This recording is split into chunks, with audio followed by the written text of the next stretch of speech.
तो गाइस आज हम बात करेंगे लुकिज्म के चैप्टर नंबर 509 के बारे में। लेकिन आज की वीडियो शुरू करने से पहले मैं आप सबको काफी ज्यादा जरूरी बात बताना चाहता हूँ। मेरा जो दूसरा चैनल है UI स्काई, उसके ऊपर 3 स्ट्राइक्स पड़ चुकी हैं, जिसकी वजह से मुझे मेल भी आ चुका है कि 7 दिन के अंदर अंदर UI स्काई बंद हो जाएगा, यानी कि वो डिलीट हो जाएगा। इसलिए जितने भी लोगों ने मेरा ये वाला चैनल सब्सक्राइब नहीं करा है, इसको सब्सक्राइब कर लो, क्योंकि मैं जानता हूँ आप में से ज्यादातर लोगों को लुकिज्म की डबिंग और एक्सप्लेनेशन सिर्फ मेरी ही अच्छी लगती है। और भले ही मेरा ये वाला channel Sky of Light 2.0 monetise नहीं है, क्योंकि इस चैनल पे बहुत पहले कुछ दिक्कत आ गई थी जो अब भी इस पे चल रही है। इसलिए यहाँ पे मैं जो भी वीडियो अपलोड करता हूँ उससे मुझे कुछ भी फायदा नहीं होता, जैसे कि कुछ भी अर्निंग वगैरह नहीं होती। बट इट्स ओके, मैं जानता हूँ आप लोग मेरी वीडियो का इंतजार करते हो, और भले ही मैं आप में से हर एक सिंगल बंदे को नहीं जानता, लेकिन उसके बावजूद भी ना जाने क्यों बिना फायदे के भी मुझे आपके लिए वीडियो बनाने का मन करता है, और इसीलिए ये वीडियो आज मैं यहाँ पे अपलोड कर रहा हूँ। तो खैर गाइस, पिछले चैप्टर में हमने देखा था गन का एक हाथ टूट चुका होता है, जो कि मैंडियोक और यूशोंग ने मिलके तोड़ा होता है। और इससे पहले कि गन अपने टूटे हुए हाथ के साथ इस जगह से निकल पाता, इतने में ही उसके सामने आ जाते हैं जेक किम, एली जैंग और जोहान शियोंग। जोहान शियोंग जो कि अभी एक पेड़ के ऊपर बैठा हुआ होता है, गन को देख के कहता है, गन आज तू मेरे हाथों से मरेगा। गन कहता है, उस बंदे को देखने से पहले मैं मर नहीं सकता, लेकिन मुझे एक बात समझ नहीं आ रही है, तुम लोग मेरे ऊपर इतना ज्यादा गुस्सा क्यों हो? तुम लोग तो पहले से ही काफी ज्यादा निराशाजनक हो। क्या तुम सब इसलिए इतने ज्यादा निराश हो क्योंकि तुम बिल्कुल भी काबिल नहीं हो? लेकिन इतने में ही ये तीनों बंदे गन की तरफ उछलते हुए आते हैं उसके ऊपर हमला करने के लिए, और कहते हैं, अपनी बकवास बंद कर। और तीनों के तीनों साथ में गन के मुंह पे लाते बजा देते हैं। लेकिन एली एक लात मारने के बावजूद भी चुप नहीं होता। एली अपने डंडे से गन की आंख फोड़ने की कोशिश कर रहा होता है, लेकिन गन अपने एक हाथ से उसको ऐसा करने से रोक लेता है, और एली कहता है, तुझे क्या लगता है हम सब निराश इसलिए हैं क्योंकि हम काबिल नहीं हैं? ये सब कुछ तेरी वजह से हुआ है, अगर तू ना होता तो हम सब ऐसे ना होते। और एली के हाथ में जो दूसरा डंडा होता है उससे वो गन के हाथ के ऊपर अटैक कर देता है। इस हमले से गन को डैमेज तो पहुंचा होता है, लेकिन वो बिल्कुल भी कुछ शो नहीं करता, और अचानक से ही अपने एक हाथ से एली के मुंह पे मुक्के ही मुक्के बजा देता है, और कहता है, अगर मैं ना होता तो तुझे क्या लगता है सब कुछ अलग होता? और इसी के साथ गन एली के एक लात मार के उसको दूर फेंक देता है। लेकिन इतने में ही जेक की उछल के आता है और एक खतरनाक सी लात मारता है गन के ऊपर, लेकिन गन उस लात को अपने शोल्डर से ब्लॉक कर लेता है, और जेक एक और खतरनाक सा मुक्का मारता है गन के ऊपर, लेकिन गन वहां से हट जाता है और ये मुक्का सीधा जाके लगता है एक पेड़ में। और इसी के साथ गन जेक के पेट में भी एक मुक्का मार के उसको पीछे कर देता है, और कहता है, तुम लोगों से मैं कुछ पूछना चाहता हूँ, क्या तुम लोगों को सच में ऐसा लगता है अगर मैं मर जाऊंगा तो तुम लोग खुश रहोगे? तुम लोगों को ये बात किसी भी इंसान से बेहतर पता है कि ये सच नहीं है। इतने में ही जोहान उछलता हुआ आता है और गन के चेहरे पे एक लात मारता है, लेकिन गन अपनी बॉडी को पीछे की तरफ बैंड करके इस लात से बच जाता है। इसके बाद जोहान गन के ऊपर काफी सारी स्पिन किक्स मारता है, लेकिन गन उन सारी ही किक्स को डॉज कर लेता है। अभी गन का ध्यान जोहान से फाइट करने की तरफ होता है। इतने में ही एलाय पीछे से भागता हुआ आता है और गन की कमर पकड़ के उसको आगे की तरफ धक्का दे देता है, जिस वजह से गन और एलाय दोनों के दोनों रगड़ते हुए जमीन में आगे की तरफ जा रहे होते हैं। लेकिन गन अपनी बॉडी का बैलेंस बना के एली के ऊपर आ जाता है और उसके एक मुक्का मारते हुए कहता है, एली जैंग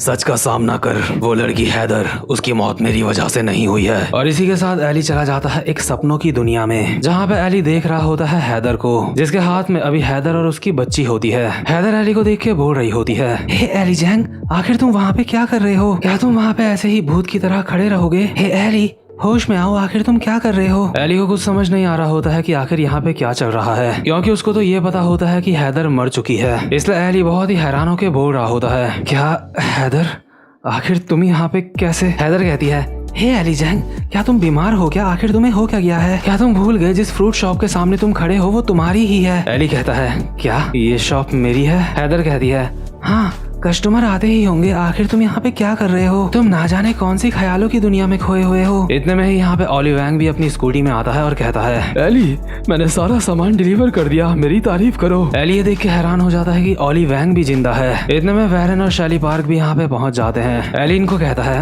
वैरन, शैली, आखिर तुम लोग कहाँ थे? शैली कहती है, हम तुम्हारे स्टोर का प्रमोशन करने गए थे। लेकिन इस बात के ऊपर किसी को भी यकीन नहीं आ रहा होता, सबको लग रहा होता है वैरन और शैली डेट पे गए थे। वहीं डेरेक और मैक्स भी यहीं पे मौजूद होते हैं, जो अभी स्टोर का भारी भारी सामान उठा रहे होते हैं, और ये लोग भी एली से पूछ रहे होते हैं कि हे बिग डैडी, आखिर तुम इतने ज्यादा हैरान क्यों लग रहे हो? इतने में ही एमी और नेटली भी स्कूल से वापस आ जाते हैं, और आते ही साथ एली को कहते हैं, हम स्कूल से वापस आ गए, क्या हम कुछ मदद करें? अभी यहाँ पे सब कुछ काफी ज्यादा अच्छा लग रहा होता है, सारे के सारे लोग काफी ज्यादा खुश होते हैं और एली ने इस तरह की जिंदगी सिर्फ अपने सपनों में ही इमेजिन करी थी। इसलिए अभी जब एली अपने सामने ये सब कुछ देख रहा होता है उसके चेहरे में एक स्माइल आ जाती है। अभी एली के परिवार के सारे लोग उससे बात कर रहे होते हैं। ओलिवैंग चाह रहा होता है कि एली उसकी तारीफ करे और सारे के सारे एली के अगल बगल खड़े होकर उससे बोल रहे होते हैं कि थोड़ी देर पहले तुम कौन से ख्यालों में खो गए थे। अभी एली को ऐसा लगने लगता है जैसे उसका ये सपना सच है, इसलिए वो अपने मन में बोल रहा होता है तो अब तक मेरे साथ जो कुछ भी बुरा हो रहा था वो सब एक बुरा सपना था।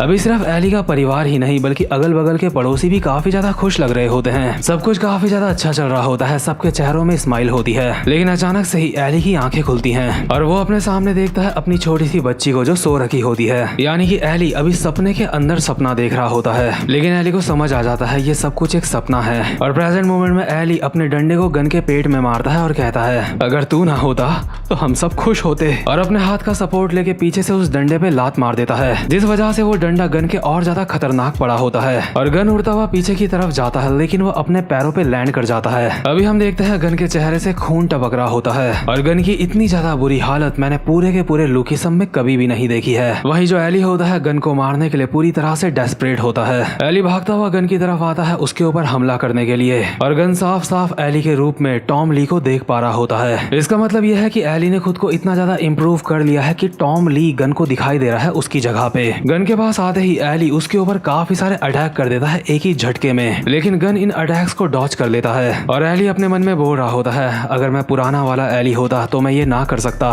लेकिन इस बार मैं ये करके दिखाऊंगा, मैं हारूंगा नहीं। और एली लगातार बिल्कुल टॉम ली के स्टाइल में गन के ऊपर अपने पंजों से हमले कर रहा होता है और ये सारे के सारे अटैक्स काफी ज्यादा जानलेवा होते हैं। जैसे ही गन अपने एक हाथ से एली के अटैक्स को ब्लॉक करने की कोशिश करता है, लेकिन इतने में ही एली अपने पंजे से गन का हाथ ही काट देता है। गन की रिस्ट में अभी 3 जगह गहरे कट्स लग चुके होते हैं और इसी के साथ एली एक और खतरनाक सा पंजा मारता है गन की छाती में, लेकिन गन दोबारा से अपना हाथ बीच में ले आता है और दोबारा से उसके 3 कट्स और ज्यादा गहरे हो जाते हैं। अभी गन को बहुत ज्यादा तगड़ा डैमेज पहुंचा होता है और इससे पहले कि वो खुद को संभाल पाता, जेक पीछे से आके उछल के गन की कमर पे एक घुटना मारता है, लेकिन गन जेक को एक कोहनी मार के पीछे फेंक देता है। इतने में ही एली का डंडा उड़ता हुआ आता है गन की तरफ, लेकिन गन अपने एक हाथ से उसके दोनों डंडों को उड़ा के फेंक देता है, लेकिन ये डंडे फेंकना तो सिर्फ एक चाल होती है। इन डंडों के बाद एली खुद बहुत ही स्पीड में गन की तरफ आता है और अपने दोनों हाथों से एक बहुत ही ज्यादा जानलेवा हमला करता है गन के ऊपर, जिससे एली के हाथ पूरी तरह से खून से सन जाते हैं और गन की कमर के साइड में अभी 3 बहुत ही गहरे जख्म हो चुके होते हैं। गन इन जख्मों को देख के बोल रहा होता है ये चोट काफी ज्यादा गहरी है। इतने में ही जेक सामने से उछलता हुआ आता है और एक मुक्का मारता है गन के चेहरे में। गन जेक का ये मुक्का खाने के बावजूद भी कहता है जेक किम,